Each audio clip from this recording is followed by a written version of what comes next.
Hey, what's up? This is Mia, and today we are going to do a tour of the homestead. So, let's begin.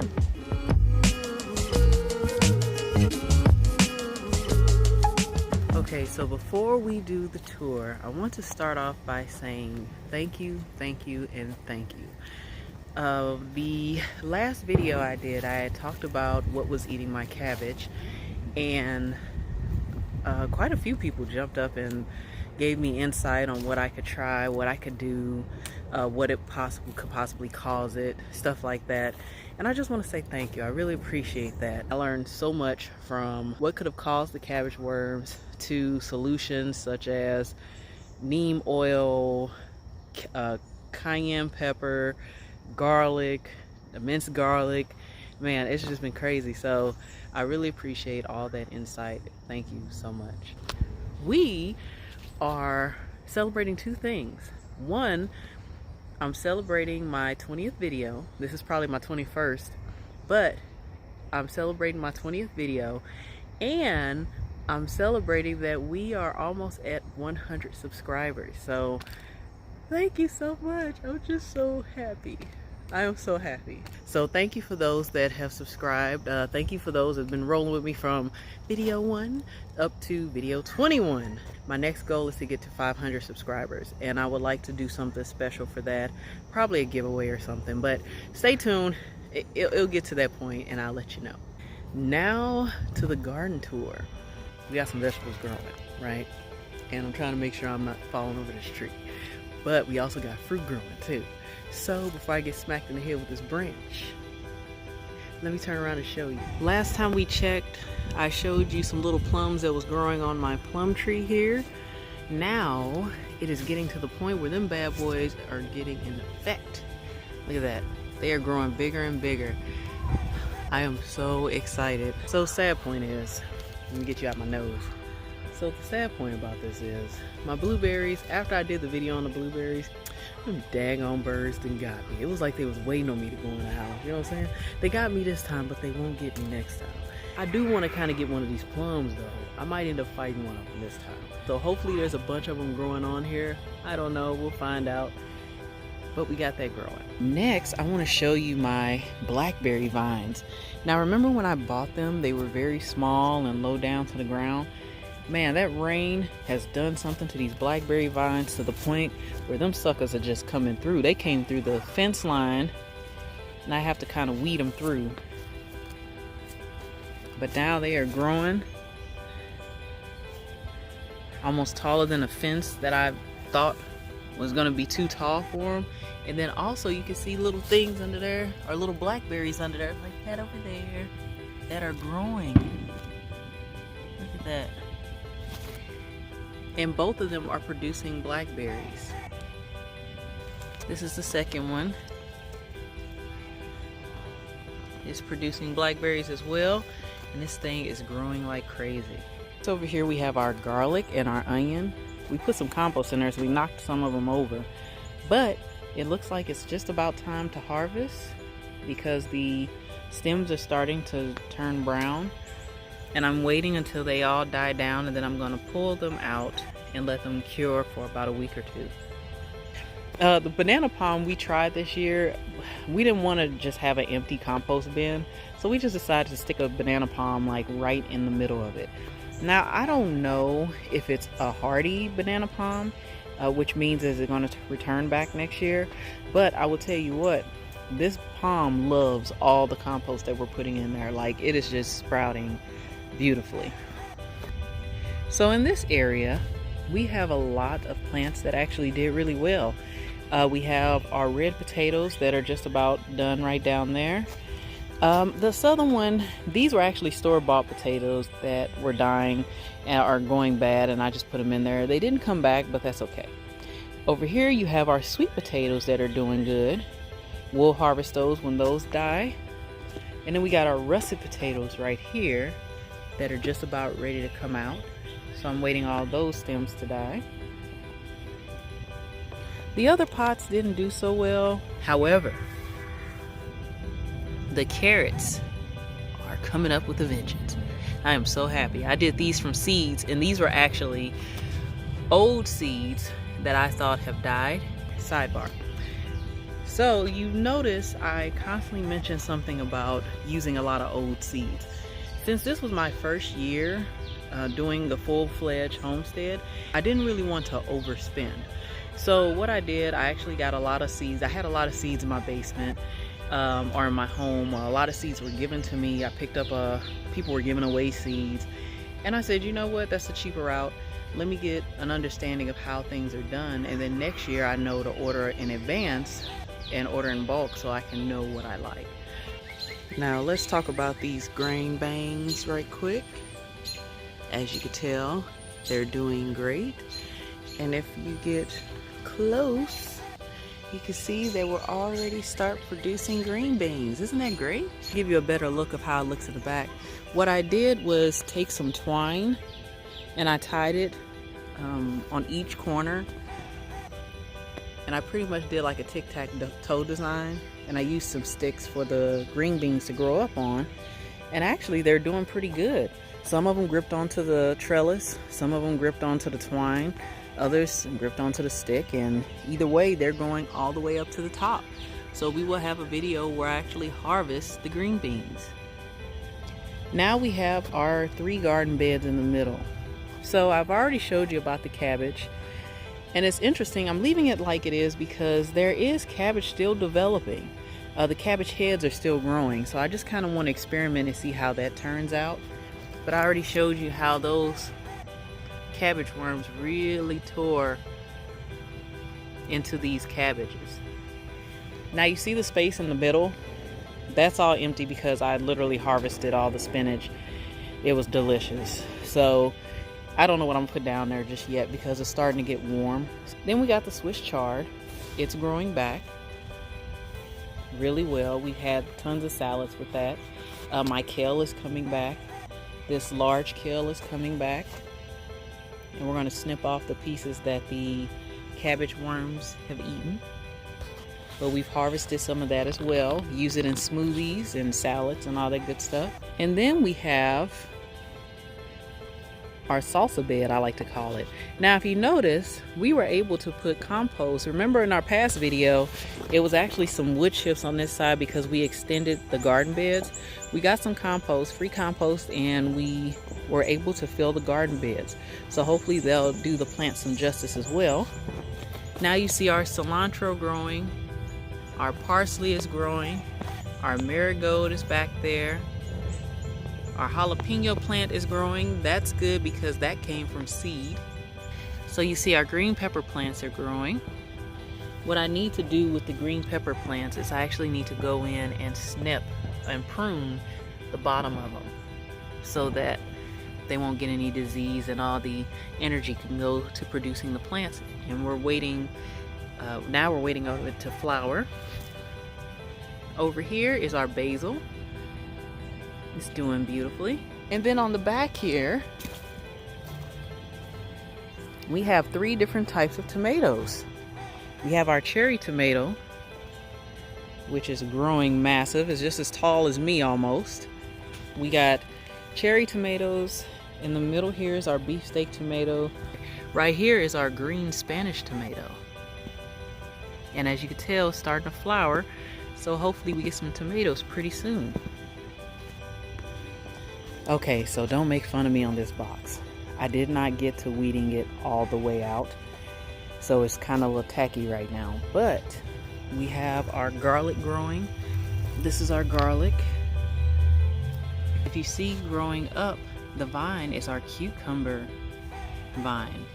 So to give you a little background on the fence line, if you notice, there's a fence line around this whole entire section. Now what's unique about this is that it's a no-dig fence line. So it's actually not in the ground. It's attached to the garden beds that we have already down. And what I wanted to do was to save on space to actually attach some of the plants to the fence so to see how they grow. Kind of practicing vertical growing. So that's what we're doing with this. So what you see with the cucumbers is that it's actually growing vertically up the fence line. Okay, next we have our butterfly area. And you see our butterfly plant is growing up. However, you see that our sunflower plants are growing as well. Now this one's kind of leaning forward, so I'm gonna have to attach it to the back of the fence line possibly, so that it won't fall over, because usually sunflowers are very top heavy.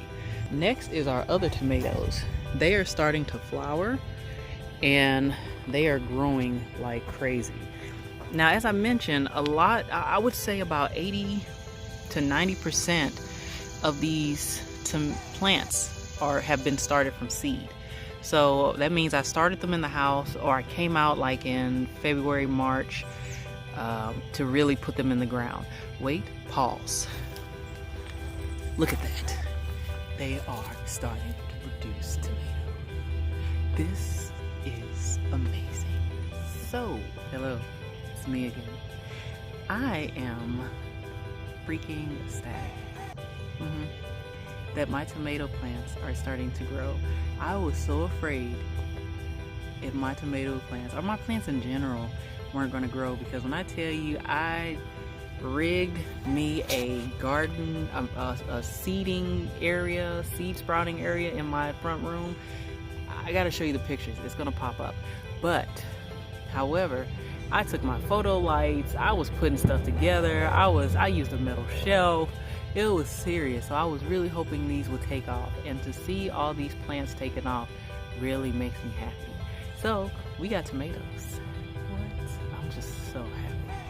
You look back here, this is our pea pod vines, and look, there are actually pea pods growing on them. Isn't that great? So we got some pea pods. We have one that didn't survive that well. It's okay, rest in peace. We have our red cabbage over here.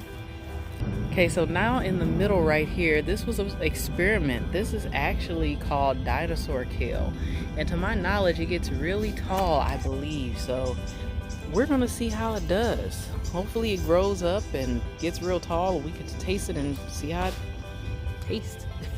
Over here we have parsley and cilantro in this corner, and the reason why I put parsley over here is that it's companion planting for blueberries. And I already showed you my blueberries from the last video, but I just wanted you to show you again. It needs to be some serious weeding done over here, but as you can tell, the blueberry plants are doing awesome. There you go. Before we leave this area, I actually want to show you something really special.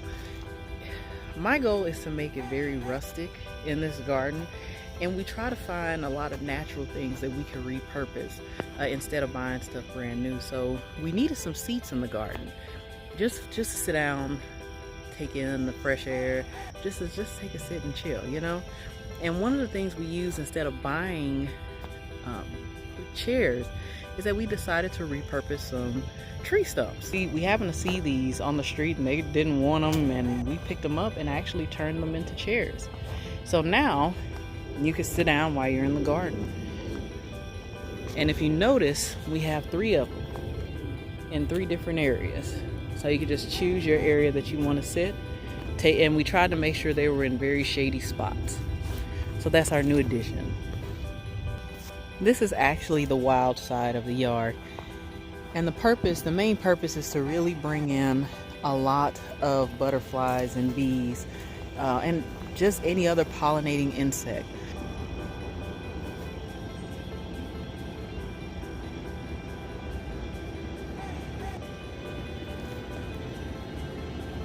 This section is special because it's literally every year I think about a different plant to bring in this section.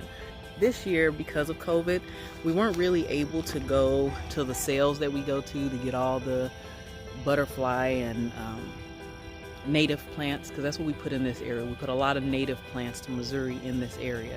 We got one more section, and that's the fruit guild. So let's move over there. As you could tell, the plants are doing well, or the trees are doing well. We had some peaches and some cherries on these. A handful of them started to grow, but you know, the wildlife came in and kind of ate them up. Oh wait, I stand corrected. You can see, let me see if I can zoom in a little closer for you. Okay, so we got some peaches growing right there. Okay, so this was our fence line that we had a lot of vines in. So we decided to pull as many up as we could. You can see they're kind of coming back. However, we replaced that with vegetables and fruit. So along this fence line, as you can see our corn stalks are growing, but we also have watermelon, cantaloupe, and pumpkin. Now some of them are taking their time, some are actually coming up. So like our watermelon is starting to come up little by little. I also found some watermelon seeds that just popped up, so I'm gonna put those in the ground. The cantaloupe is not coming up. Well, I'm mistaken. Here goes our cantaloupe plant right there. It's coming up. We'll see how that does. But our jack-o'-lantern pumpkin is actually coming up with a vengeance. These are doing really well. We were thinking about putting a dwarf tree, apple tree, in the homestead. And I wanted to do that because right here we have a green crabapple tree. And the way we found out is because we had a lot of small apples fall the other day. And that's when we started putting 2 to 2 together and being like, wait a minute, these are little bitty apples. So we noticed that next door we have a crabapple tree. When you're trying to plant apple trees, you typically need about 2 of them so they can cross-pollinate. Since we have one next door, we're able to plant another apple tree and not have to worry about getting a second one. Finally, we have our zucchini area. Now I put okra over here for a friend of mine that loves okra. I'm not a big okra fan, but yeah, I don't know how that okra is gonna grow in this section right here if this zucchini is taking over. And you see our little, if I'm saying it right, nostratums, our little annuals, they're growing. They're companion plants for zucchini. But as you can tell, all this is my zucchini plants. And we are waiting to see some zucchini sprout from them bad boys. But as you can already see, the flowers are already starting to show. So hopefully we'll get some zucchini soon and we can do some recipes with those. So that's the yard for the day. We have had tremendous progress and I'm so happy. I can't wait to start harvesting because one of my goals is to learn how to can. So as I mentioned before, this is my year 1 where I actually see how things grow, know how to do things better next year, but also it teaches me how to really get involved with canning because I want to be able to feed my family for a whole year based off what we grow in the garden. With that being said, thank you for taking a tour with me. I hope you are just as happy as I am with everything producing. If you have any questions, let me know in the comments below. If you have not already, please like this video. Please subscribe and just go ahead and hit that notification bell so we can spend some more quality time together. You know what I'm saying? That's it for today. Thank you for tuning in and you have an awesome day and stay super-tastic.